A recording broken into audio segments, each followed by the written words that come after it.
When I told my mother-in-law I was going back to my hometown to give birth, "By all means, go back. I don't want to see your face." I was delighted from the bottom of my heart as I was waiting for those words. "You won't have to see me anymore, rest assured." "What?" I am Emily, about to turn 28. My mother died from illness when I was only 2. Since my father, a busy man, ran a clothing company with a 100-year-old tradition, I was looked after by my grandmother as he worked.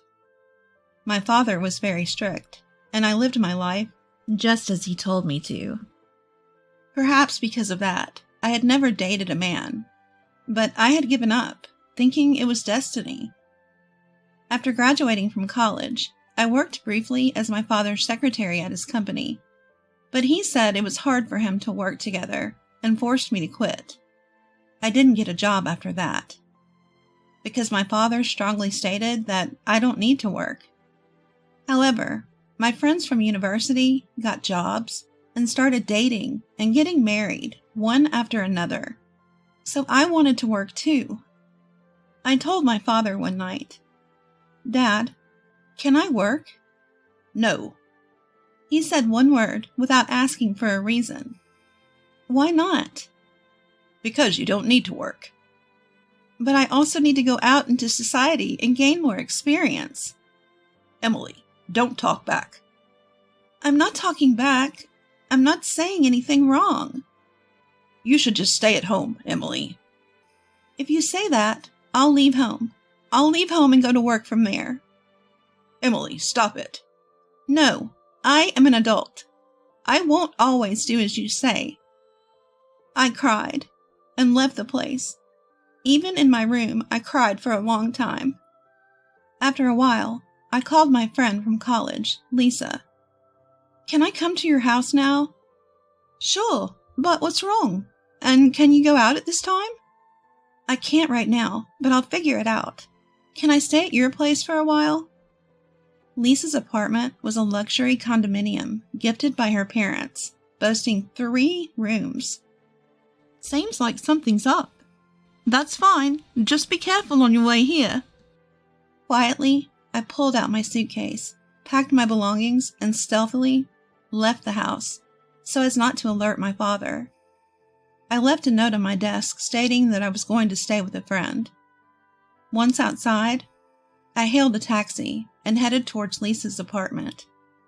Upon arriving at Lisa's apartment, I was greeted with my favorite coffee that she had prepared. "Thank you, Lisa." "What's going on, Emily?" I explained everything about the argument with my father and my subsequent departure from home. "That's awful, Emily. You've had no freedom at all." Her words brought tears to my eyes once again. "Until now, I did everything my father said, and thinking it was normal, but suddenly I've started craving my own freedom." "That's completely normal. It's strange that your father doesn't allow you to work. I'd like to meet many people and have a good time, too. So, does your dad know you're here?" I left a note saying I was going to a friend's place, but he doesn't know any of my friends. "He might be frantically searching for you right now." "Maybe." "It's late now. Shall we go to bed?" "Yeah, I'm really tired." Lisa prepared a separate room for me to sleep in. The next day, Lisa left for work. When I checked my phone, I saw about 10 missed calls from my dad. I felt sorry for him, and I sent him an email to assure him not to worry. In the evening, after Lisa finished work, she called me. "I'm going out for a drink. Why don't you join us?" Having little experience with social drinking, I was excited about going out.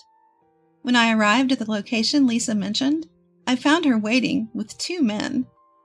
"Sorry for keeping you waiting. So, who are these gentlemen?" Pointing to the shorter man, Lisa said.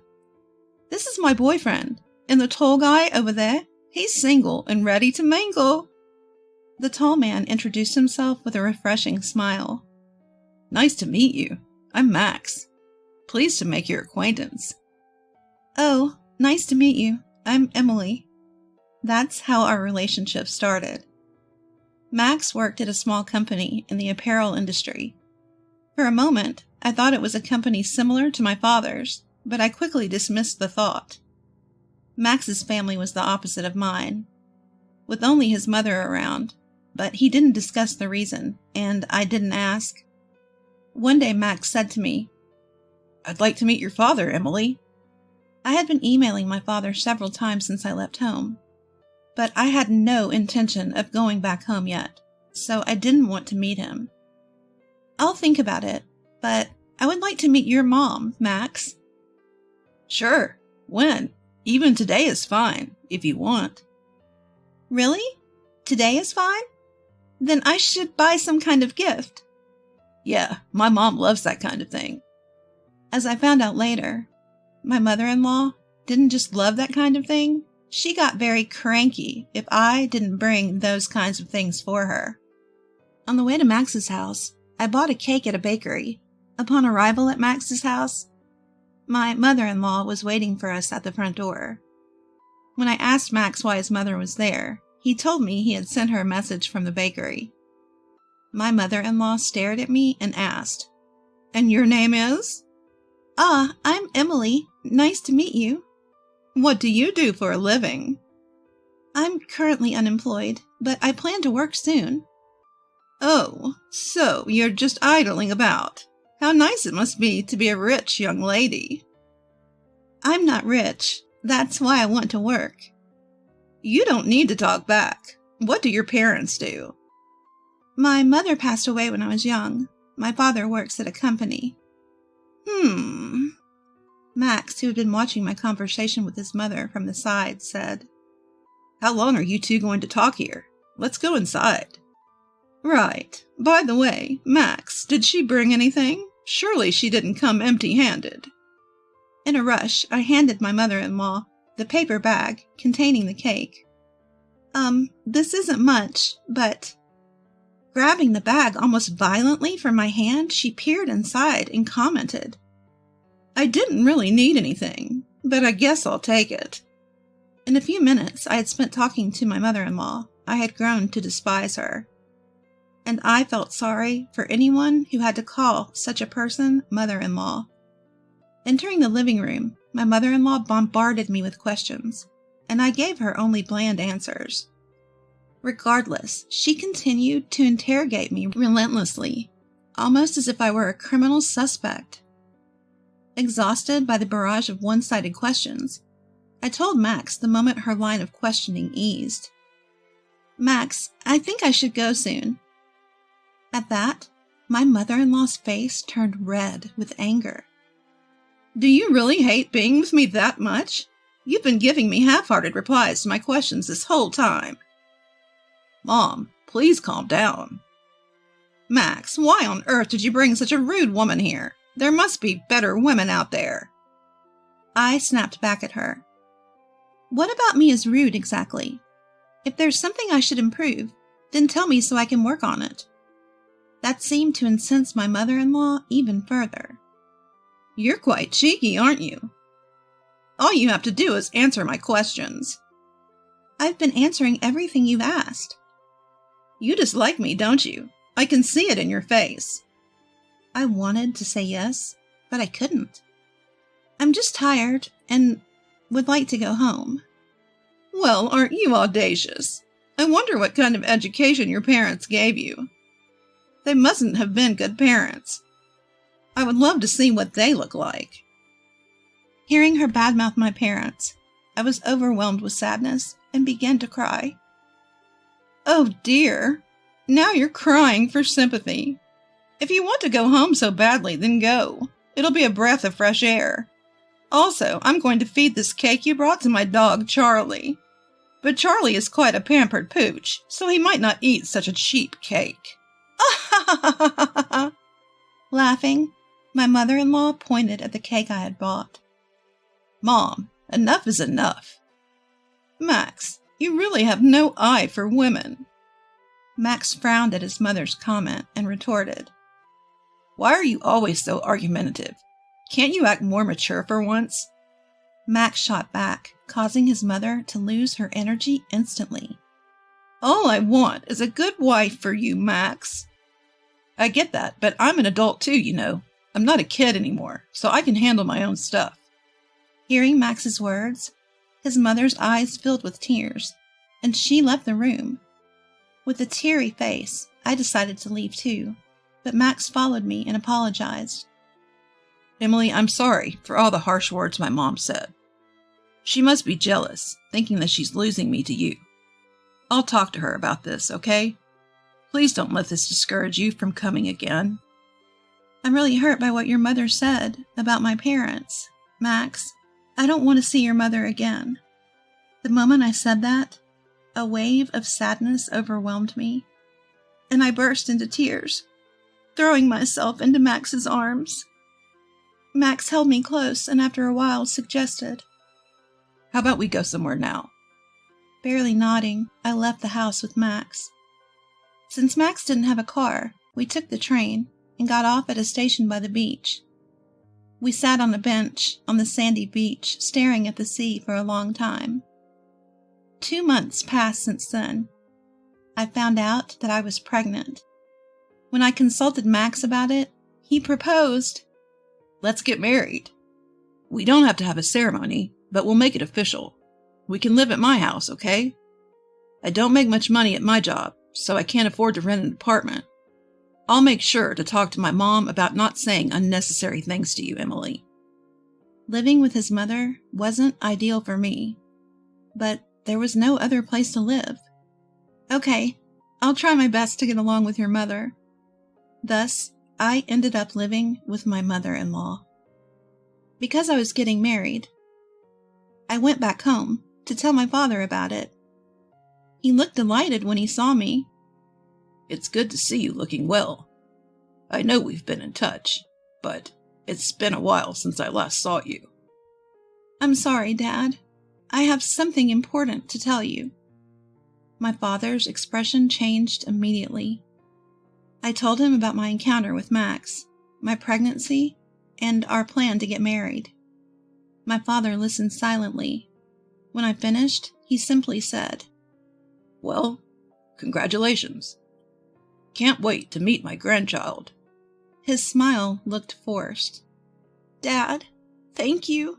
I'm sorry for bringing such sorrow as a daughter, I said as tears flowed down my face. My dad was also crying. I expected him to be angry, but his gentle words hurt me even more. I ended up moving into my mother-in-law's house.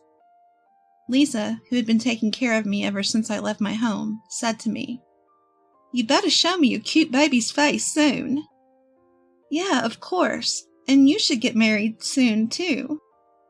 I want to get married soon too, but he just won't make up his mind. But I think it'll work out somehow. Let's go out for dinner together again. I planned to move on Sunday, but my mother-in-law said it was a bad luck day, so I changed it to Saturday.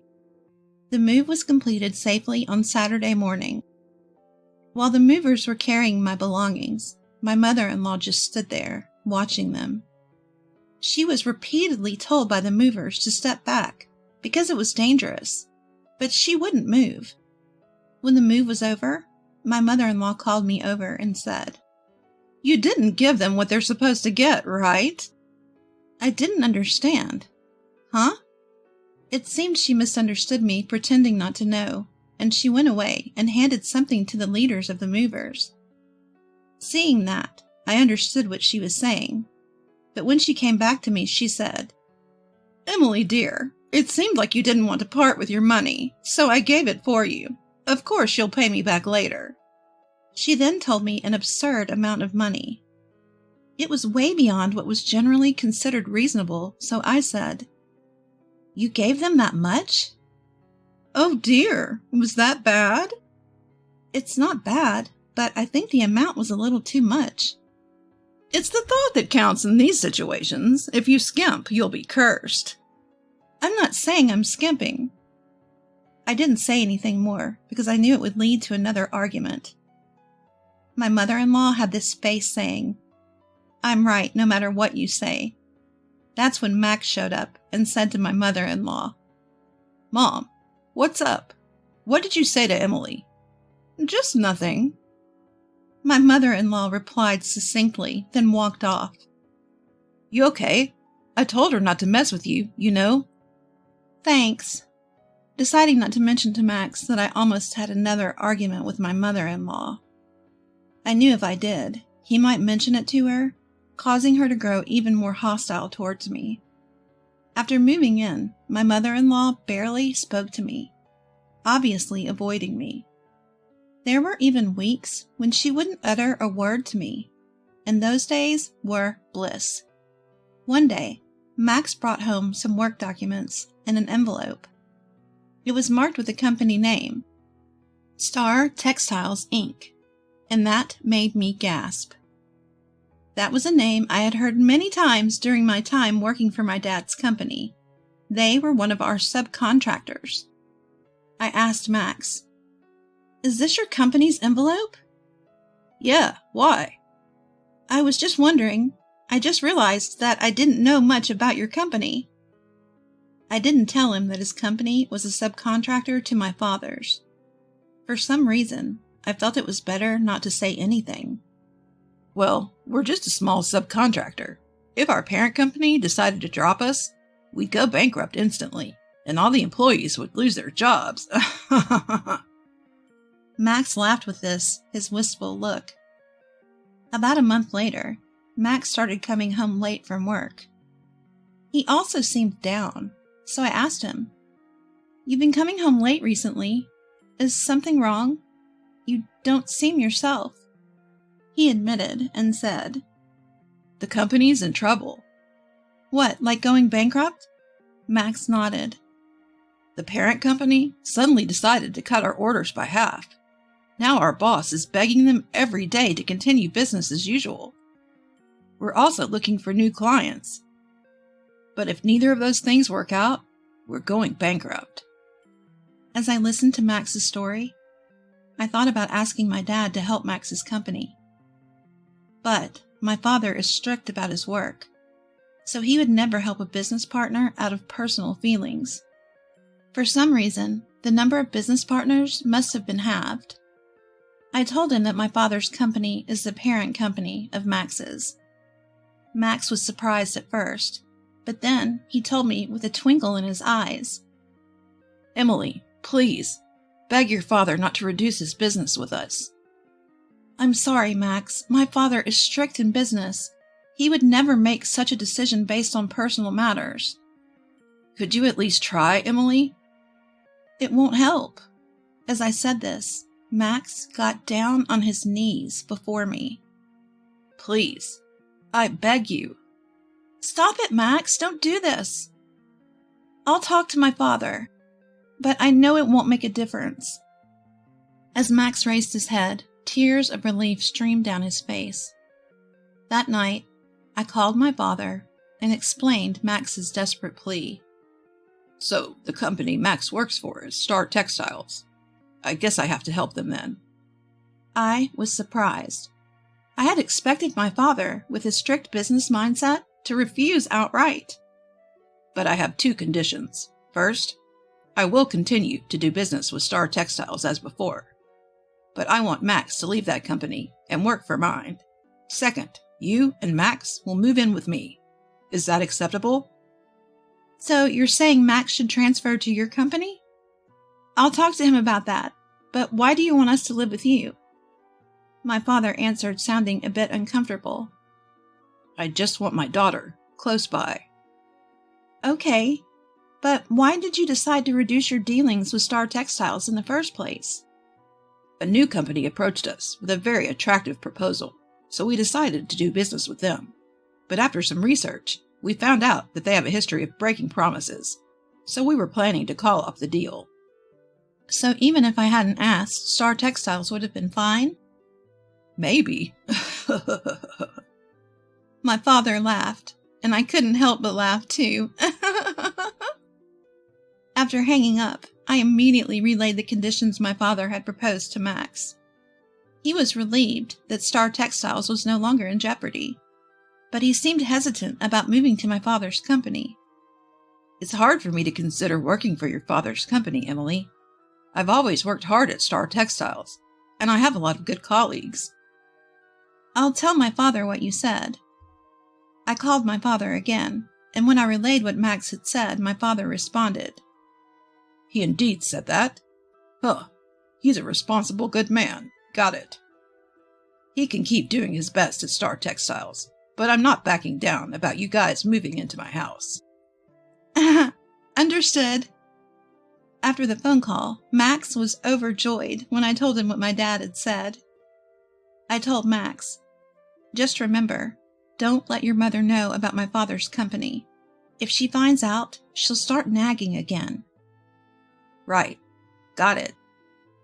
Several weeks later, I decided to go back home for the birth of our child. Even though it's just my father and elderly grandmother at home, it's way better than being taken care of by my mother-in-law. I waited until my mother-in-law was having her afternoon tea in the living room, and I approached her. Mother-in-law, about my childbirth, I've decided to go back home. It's just my dad and my grandmother, but my grandma is still very active and full of energy. When I said this, my mother-in-law looked at me with hateful eyes and said, By all means, go back. I don't want to see your face. I didn't feel anything when my mother-in-law said this, as I had anticipated it. You won't have to see me anymore, so rest easy. What? I mean, I won't be coming back here anymore. And soon, Max will be moving to my parents' house as well. What are you talking about? Max is too busy with work to move. It's okay now. At that moment, Max came in and said to his mother, Mom, my company is going to be okay now. Emily helped me. What are you talking about? Emily's dad is the owner of my company's parent company. What? Hearing this, my mother-in-law raised her voice and stared at me for a while before saying, Emily, I had no idea you were the daughter of the owner of a parent company of Max's. I've been very rude to you up until now. My mother-in-law bowed deeply. It's okay now. May I ask you for a favor? I'd like to live together at your parents' house as well. Mom, no, you can stay here. Yeah, I don't want to live with you, mother-in-law. I'd be reminded of all the things you've said to me up until now. I won't say anything else, please, I beg you, my mother-in-law said with tears in her eyes. I know it seems cold, but that's not possible.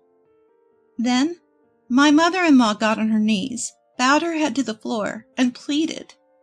Please, I don't want to live without Max. Please. No, I can't. Mom, stop it. If you had been kind to Emily before, we could have lived together, but your past behavior has led to this. Give it up. I told my mother-in-law, who continued to shed tears on the floor.